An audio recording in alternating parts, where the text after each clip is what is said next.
ಇನ್ನು ಬೆಂಗಳೂರು ಉತ್ತರ ಕ್ಷೇತ್ರ ಕಾಂಗ್ರೆಸ್ಗೆ ಜಟಿಲವಾಗ್ತಾ ಇದೆ. ಬೆಂಗಳೂರು ಉತ್ತರ ಕ್ಷೇತ್ರದಿಂದ ಪ್ರಿಯಾ ಕೃಷ್ಣ ಅವರನ್ನ ಅಖಾಡಕ್ಕೆ ಇಳಿಸಬೇಕು ಅಂತ ಹೈಕಮಾಂಡ್ ಒಲವು ವ್ಯಕ್ತಪಡಿಸಿತ್ತು. ಈ ವಿಚಾರವಾಗಿ ಸ್ವತಃ ಸಚಿವರು ಇವರ ಮನವೊಲಿಸಿದ್ರು. ಕೃಷ್ಣಪ್ಪ ಮತ್ತು ಪ್ರಿಯಾ ಕೃಷ್ಣ ಮನವೊಲಿಸುವಲ್ಲಿ ಭೈರತಿ ಸುರೇಶ್ ಮತ್ತು ಕೃಷ್ಣ ಬೈರೇಗೌಡರು ಯಶಸ್ವಿಯಾಗಿದ್ರು.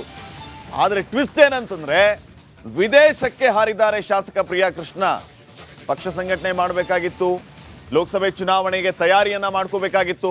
ಆದರೆ ಇದ್ಯಾವುದರ ಬಗ್ಗೆಯೂ ಕೂಡ ಗಮನ ಹರಿಸದ ಶಾಸಕ ತಂಪಾಡಿಗೆ ತಾವು ವಿದೇಶಕ್ಕೆ ಹಾರಿರೋದು ಈಗ ರಾಜ್ಯ ಕಾಂಗ್ರೆಸ್ ನಾಯಕರಿಗೆ ಮತ್ತು ಹೈಕಮಾಂಡ್ಗೆ ಹೊಸ ತಲೆನೋವಿಗೆ ಕಾರಣ ಆಗಿದೆ.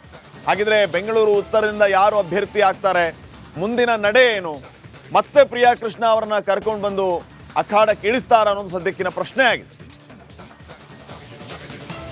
ಪ್ರಿಯಾ ಕೃಷ್ಣ ಮುಂದಿನ ನಡೆ ಏನು, ಪ್ರಿಯಾ ಕೃಷ್ಣ ಇಷ್ಟೆಲ್ಲ ಹೇಳಿದ ಮೇಲೆಯೂ ಕೂಡ ಯಾಕೆ ವಿದೇಶಕ್ಕೆ ಹಾರಿದ್ರು, ಅವರಿಗೆ ಲೋಕಸಭೆ ಅಖಾಡಕ್ಕೆ ಸ್ಪರ್ಧೆ ಮಾಡೋದಕ್ಕೆ ಮನಸ್ಸಿಲ್ವಾ, ತಂದೆ ಮಕ್ಕಳನ್ನ ಇಬ್ಬರನ್ನೂ ಮನವೊಲಿಸುವಂತಹ ಕೆಲಸ ರಾಜ್ಯ ಕಾಂಗ್ರೆಸ್ನ ನಾಯಕರಿಂದ ಮಿನಿಸ್ಟರ್ಸ್ ಇಂದ ಆಗಿತ್ತು.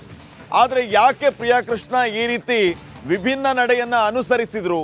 ಹಾಗಿದ್ರೆ ಅವರಿಗೆ ಲೋಕಸಭೆ ಚುನಾವಣೆಯಲ್ಲಿ ಸ್ಪರ್ಧೆ ಮಾಡೋದಕ್ಕೆ ಇಷ್ಟ ಇಲ್ವಾ ಬೆಂಗಳೂರು ಉತ್ತರ ಲೋಕಸಭಾ ಕ್ಷೇತ್ರದಿಂದ? ಶೋಭಾ ಕರಂದ್ಲಾಜೆ ಅವರು ಈಗ ಅಲ್ಲಿ ಬಿಜೆಪಿಯ ಸ್ಪರ್ಧಿಯಾಗಿ ಅಖಾಡದಲ್ಲಿದ್ದಾರೆ. ಇವರಿಗೆ ಸೆಡ್ಡು ಹೊಡೆಯೋದಕ್ಕೆ ಯಾರು ಅಲ್ಲಿ ಕಾಂಗ್ರೆಸ್ನ ಕ್ಯಾಂಡಿಡೇಟ್ ಆಗ್ತಾರೆ ಅನ್ನೋದು ಸದ್ಯಕ್ಕಿನ ಪ್ರಶ್ನೆ.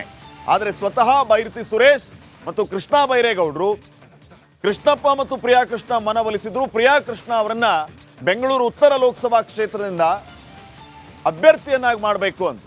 ಆದರೆ ಸದ್ಯಕ್ಕೆ ಪ್ರಿಯಾ ಕೃಷ್ಣ ಅವರು ಬಹುಶಃ ಮನಸ್ಸಿಲ್ಲ ಅಂತ ಅನ್ಸುತ್ತೆ. ಲೋಕಸಭೆ ಚುನಾವಣೆಗೆ ಒಲ್ಲೆ ಅಂತ ಹೇಳಿರಬಹುದು. ಹೀಗಾಗಿ ವಿದೇಶಕ್ಕೆ ಹಾರಿದ್ದಾರೆ.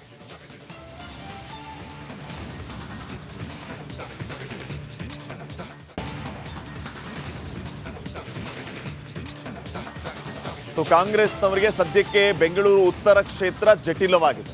ಬೆಂಗಳೂರು ಉತ್ತರ ಕ್ಷೇತ್ರ ಜಟಿಲವಾಗಿರೋದ್ರಿಂದ ಅಲ್ಲಿ ಕ್ಯಾಂಡಿಡೇಟ್ ಸರ್ಚಿಂಗ್ ಜೋರಾಗಿ ನಡೀತಾ ಇದೆ. ಪ್ರಿಯಾ ಕೃಷ್ಣ ಅಂತ ಆದರೆ ಪ್ರಿಯಾ ಕೃಷ್ಣ ಅವರ ನಡೆ ಏನೋದು ಸದ್ಯಕ್ಕಿನ ಕುತೂಹಲ.